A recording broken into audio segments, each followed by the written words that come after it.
एक राष्ट्र का उदय और संविधान की नींव।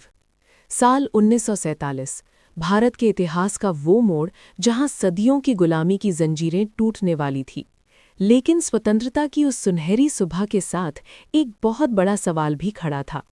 आज़ाद भारत का भविष्य कैसा होगा? किस नियम पर यह देश चलेगा? कौन से कानून होंगे जो कश्मीर से कन्याकुमारी तक और गुजरात से अरुणाचल तक हर एक नागरिक को एक धागे में पिरोकर रखेंगे?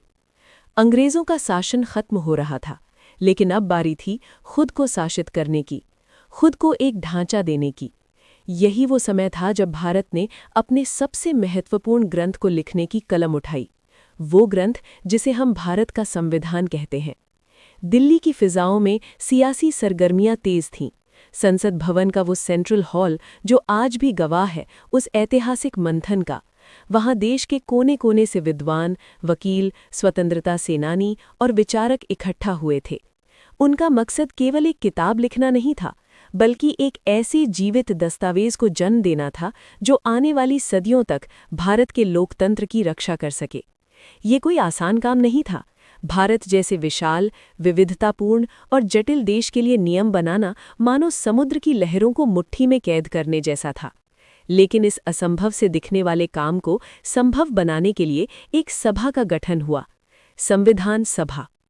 इस महायज्ञ में सबसे महत्वपूर्ण भूमिका एक ऐसे शख्स की थी जिसे आज हम संविधान के पितामह के रूप में जानते हैं, डॉक्टर भीमराव अंबेडकर। वीडियो में जैसा कि बताया गया है, संविधान निर्माण की जिम्मेदारी कई कमिटियों पर थी, लेकिन सबसे अहम थी ड्राफ्टिंग कमेटी, और इसके अध्यक्ष की कुर्सी पर विराजमान थे डॉक्टर अंबेडकर। कल्पना कीजिए उस दौर की जब एक तरफ देश विभाजन की आग में जल रहा था, सांप्रदायिक दंगे भड़के हुए थे, और दूसरी तरफ एक कमरे में बैठकर डॉक्टर अंबेडकर और उनकी टीम भारत के भविष्य का नक्शा तैयार कर रही थी। उनके कंधों पर करोड़ों उम्मीदों का बोझ था। उन्हें ये सुनिश्चित करना था कि ये संविधान केवल अमीरों या रसूखदारों के लिए न हो, बल्कि समाज के सबसे अंतिम पायदान पर खड़े व्यक्ति को भी न्याय और समानता का अधिकार दे सके। संविधान को तैयार करना कोई एक रात का काम नहीं था, और ना ही ये केवल कुछ पन्नों का पुलिंदा था। ये एक तपस्या थी। जैसा कि तथ्यों में दर्ज है, इस महान दस्तावेज को अंतिम रूप देने में 2 साल 11 महीने और 18 दिन का लंबा वक्त लगा। जरा सोचिए, लगभग 3 साल दिन और रात का अंतर मिट गया था। हर एक शब्द, हर एक अनुच्छेद पर घंटों बहस होती थी। संविधान सभा में तीखी नोकझोंक भी होती और सहमति के ठहाके भी गूंजते। हर प्रावधान को कसौटी पर परखा जाता था कि क्या ये भारत की आत्मा के अनुकूल है, क्या ये भविष्य की चुनौतियों का सामना कर पाएगा। अक्सर लोग पूछते हैं कि इस पूरी प्रक्रिया में कितना खर्च आया। आज के द्वार में शायद वो रकम छोटी लगे, लेकिन उस समय के हिसाब से वो एक बहुत बड़ी धनराशि थी। वीडियो के तथ्यों के मुताबिक भारत के संविधान को तैयार करने में कुल लगभग 64 लाख का खर्च आया था। ये पैसा केवल कागज और स्याही का नहीं था, ये उस बौद्धिक संपदा का निवेश था जिसने भारत को दुनिया का सबसे बड़ा लोकतंत्र बनाया। ये खर्च उन यात्राओं का था जो दुनिया भर के संविधानों को समझने के लिए की गई, उन बहसों का था जो रिकॉर्ड की गई, और उस प्रशासनिक ढांचे का था जिसने इस पूरी प्रक्रिया को सुचारू रूप से चलाया।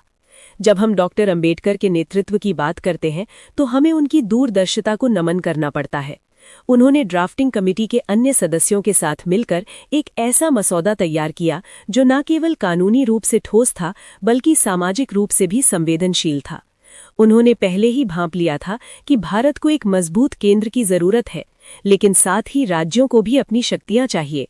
उन्होंने धर्म, जाति, भाषा और क्षेत्र से ऊपर उठकर हम भारत के लोग की भावना को कागज पर उतारा।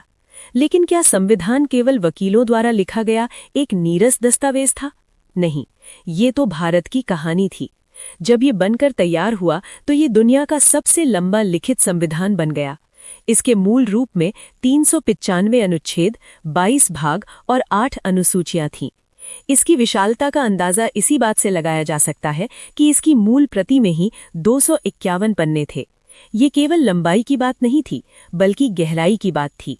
इसमें हर छोटी से छोटी बात का जिक्र था।